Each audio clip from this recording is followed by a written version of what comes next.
Hello students, hi everyone. So again we are back to our social studies class 8 day 6 chapter 1 reading and analyze of maps. So in the last class we have know about what are thematic maps, what are physical maps, what are political maps. Already we have learned this thematic maps, physical maps and political maps. So now we are going to do some activities in this class. As I told you in the last class, be ready with the India political map and you also need the colors. If you don't have, pause the video and bring the colors, and we are going to do some activities in this class. Let us start our class with reading thematic maps. What we have done in the last class, we are going to continue this. Color code used to represent the land cover and the land used in map. So as you know, from the 6th and 7th class we are already reading how the colors are used in a map. For example, why do we use the blue color to show the land, and we use the light green to show the plains. We show the brown color, light brown color to show the plateaus. We show the dark brown color to show the mountains. So here we are going to see one of the table which is there in the textbook. If you have the textbook, you can see into the textbook. Otherwise, I will show you on the screen.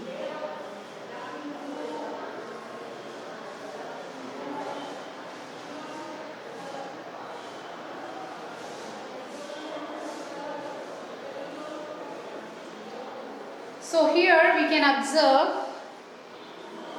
Here you can observe the dark green is used for forest, light green grasslands, and brown is used for land useful for agriculture, and yellow is used for cropped area.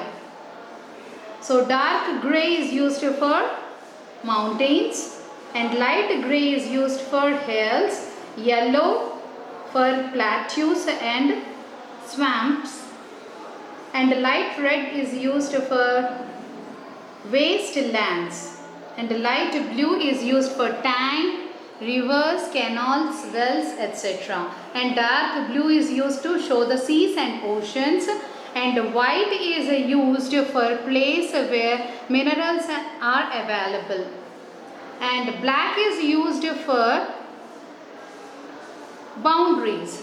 So these are the colors which are used in a map. So if you have the textbook, you can have the view in the textbook. Now, so make a population map.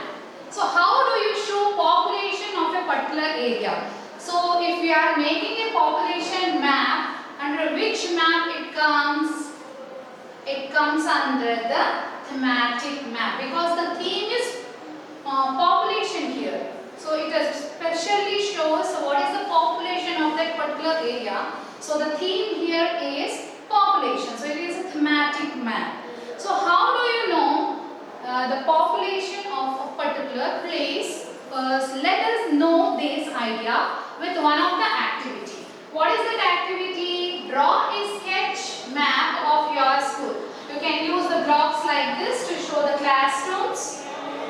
Like this, you can use the boxes for showing the classroom. Class 1, class 2, class 3, A1, A2. You already remember your school? Yes. So no need to exactly tell how many students are there in that class, but make a rough map of with your own ideas that how many students are in each class. And like this, you have to draw a line for each student and write to represent how many students. So for every 5 students, you can make a bunch. 1, 2, 3, 4, 5. One bunch. 1, 2, 3, 4, 5. One bunch. Means 10 students. 1, 2, 3, 4, 5. Again 15 students. 1, 2, 3, 4, 5. So you can one more. Like this, you can draw, take one paper, draw our school picture, the classes of our school, and represent the students in each class and section. First A1, first A2,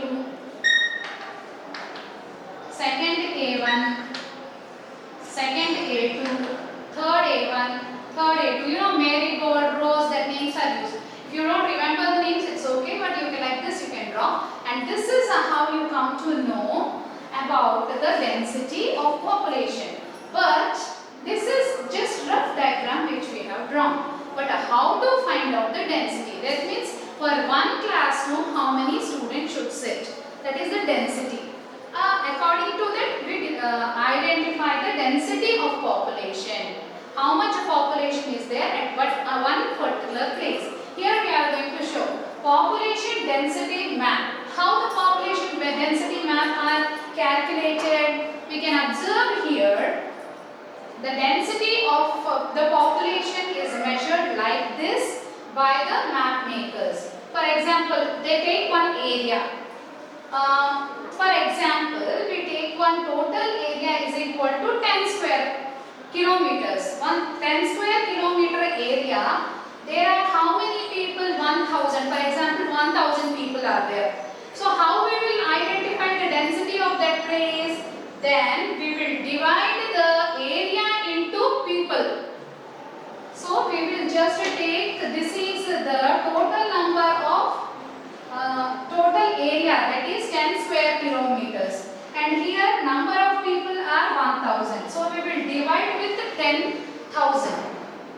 Then density of population of the area will become, for 1 square kilometer area, we will find out the density of the population is 100 people.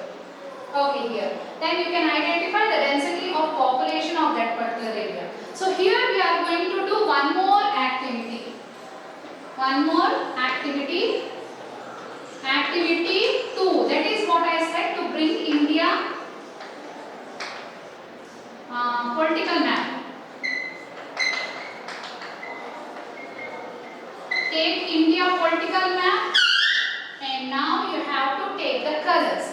If you have a textbook, you can identify this picture in your textbook. You can see this. Here we have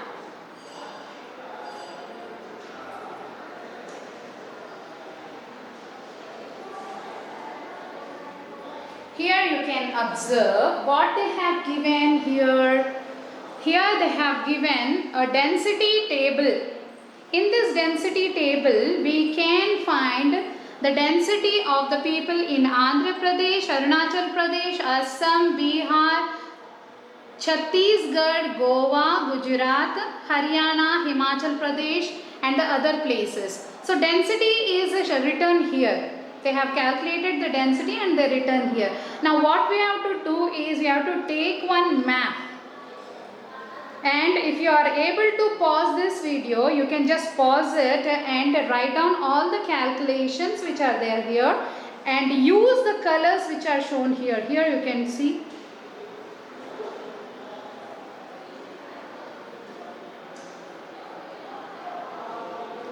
Here you can see the colors which are used to show the density. They have used yellow color to show the density of from 0 to 250 population, and violet color is used for 251 to 500 density of population. So here based on this calculation, you have to identify which color we have to shade in that particular state based on the density of that place. So you are going to do this activity at your home using these colors, that is dark green and red, yellow, violet and brown color, wherever depending upon the density. For example, the first one here you can observe Andhra Pradesh density is 308. So which color we can use here? So violet color should be shaded for Andhra Pradesh here. Like this, you are going to shade the entire India map with all the densities of population which is shown there. So do this activity at your home. You can complete after this session also, you can do that activity. So I will just continue my class with this. And after that, you are going to do one more activity, that just you have to read all the symbols which are present in this symbols map.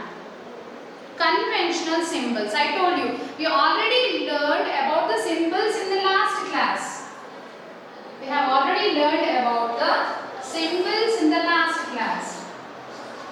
Now we are going to learn about some of the conventional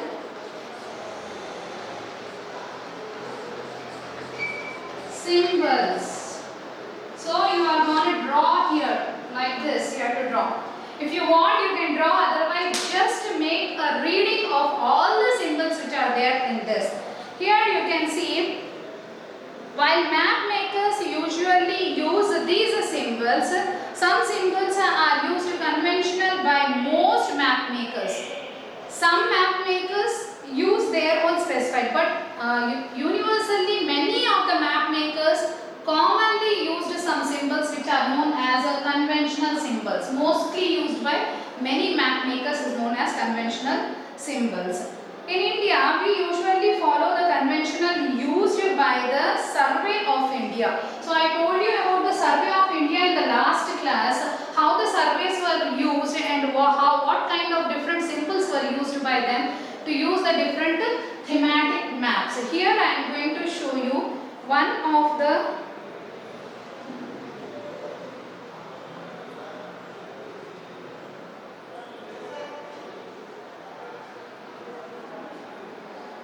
So here you can see, so in the last time I have explained you about this. Is it clear for you how to do this? You understood? Use these colors and based on the density color it. And now we are going to learn about all the conventional symbols here. Just take this picture.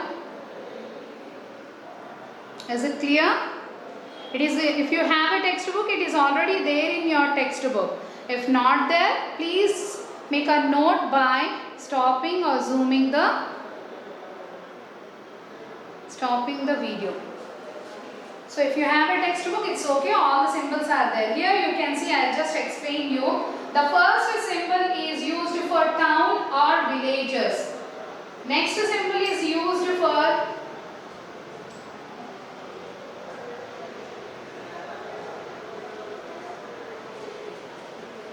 So like this, these symbols you are going to read now.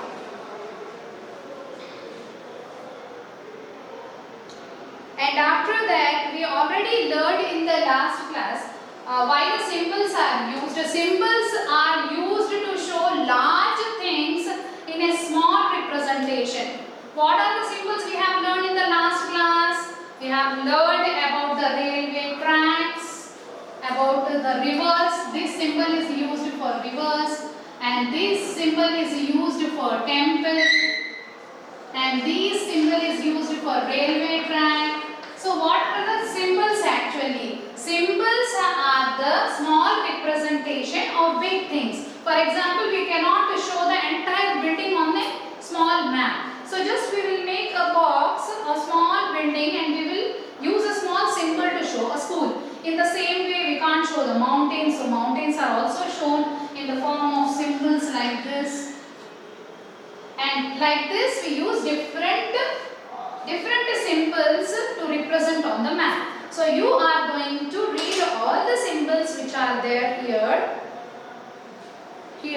and read and understand all the conventional symbols which are used in India.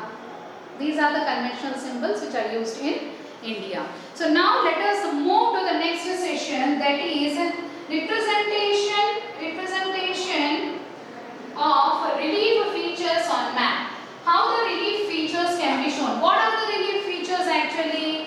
Relief features are the heights of different places on a map. For example, river, plateau, mountain, and different plains.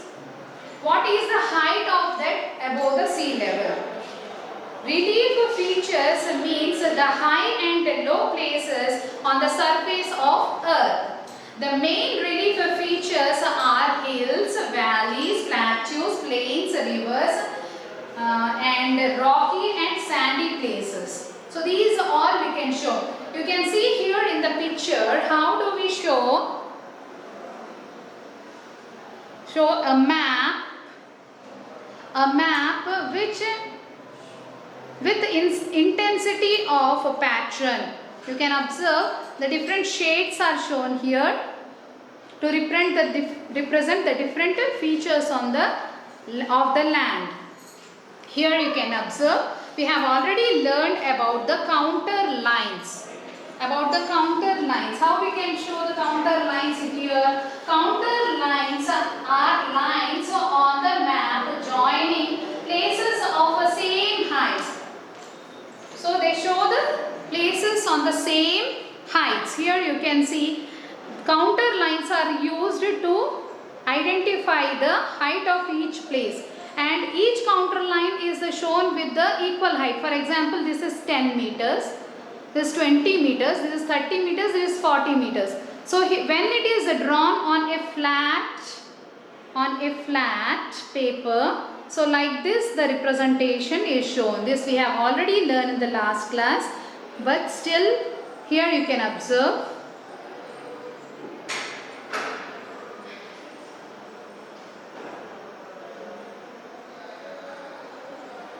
V-shaped valley, how the heights are shown. This is drawn on a flat paper, and this is the graphical representation of the heights. V-shaped valley. So here you can observe the height measurements. Measurements are 100, 200, 300, 400, 500, 600 and 700. The counter line shows the heights here. So like this we have completed the topic of representation of relief features on a map. So counter lines show, for example, there are places on 100 meters. So all the places which lie on that line are of the same height of 100 meters. Then 200 meters, then 300 meters, then 400 meters. The counter lines, wherever they are drawn, they maintain the same equal distance between themselves.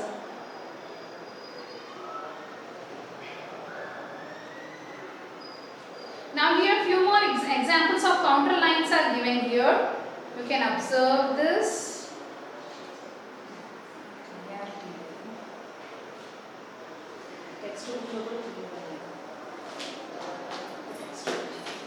Here you can see on the textbook, if you have, here the counter lines, maybe it is difference in the elevations of the land, but the distance which is maintained between the counter lines are same. 100, 200, 300, 400, 500 and 800. Like this, when it is shown on a flat map, it is shown like this. When it is shown from the side elevation, we draw it like this. So counter lines give an indication of the slope. We can say the slope. So anywhere it is a slope like this.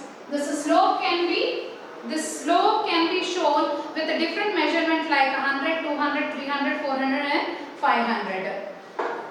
Wherever counter lines are far appear, it represents a gentle slope.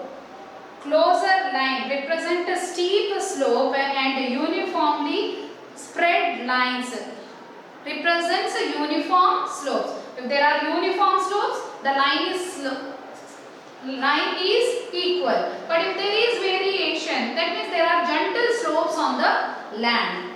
So here we have completed this. We will move to the atlas. You can observe the atlas. How the atlas maps. Here few examples of maps are given here.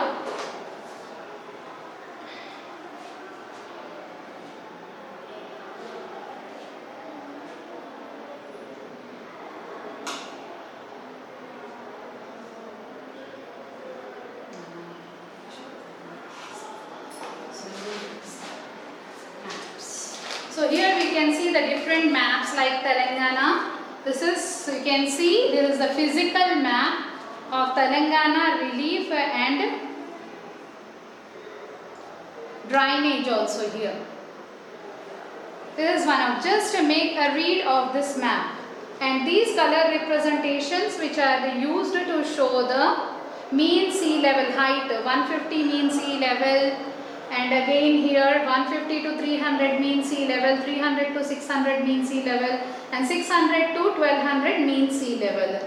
Here one more map you can observe, the Telangana map. These you can even observe in the atlas if you have. What is an atlas? An atlas, what is an atlas? An atlas, I will just explain you like this. An atlas is a collection of maps usually arranged according to different themes. I told you about the thematic maps. So atlas is a collection of maps which gives all the information about the physical features, flora, fauna, and types of soils, types of landforms, every information it is given, and this book which contains all these maps is known as atlas. So you already used in class 7, but one more map also you can see. Just make a read of all these maps for better understanding.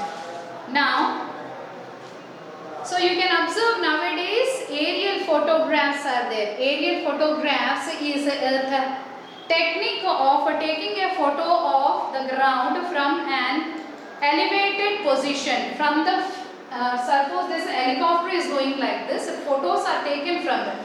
You have seen at the time of disaster, they show the photos from the helicopter.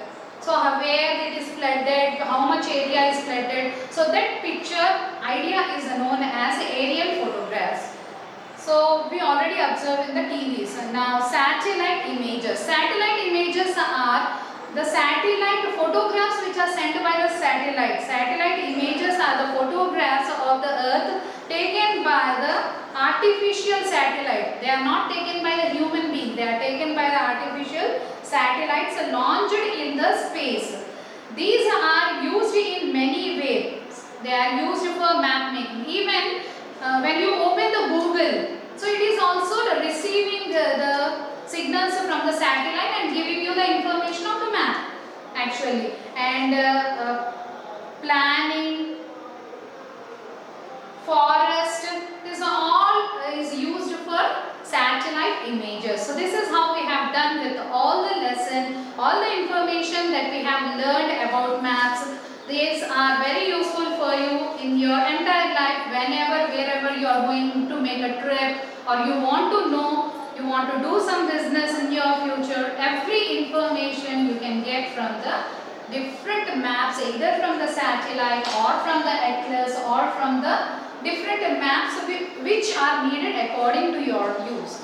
So here are some question and answers, students. If possible, you try to read the lesson at least 2 times. It is not possible to understand a lesson with one attempt of reading. First you read, just underline the important points. If you find any words they are very difficult, please go with the dictionary. It is very important to take the help of dictionary to know the. So here you can see we have keywords. So go through these keywords, find out the meaning of these keywords. Already we have covered in the class. That is projection. Projection was a physical attempt done by one of the geographers. So here we can say projection is the practical work we can say. Now symbols, as we have discussed, symbols are the small representation of a large images is known as symbol. And geographer, a person who study about the land, is known as a geographer. And counterline, counterlines are lines on the map joining bases of a same heights. So we have finished with all these words, keywords, and we have done with this. So hope you have understood the lesson. If you have any doubts, I will clarify the doubts. So please try to read the lesson at least 2 times and underline the points and try to answer all the question and answers on your own. Thank you. See you in the next class.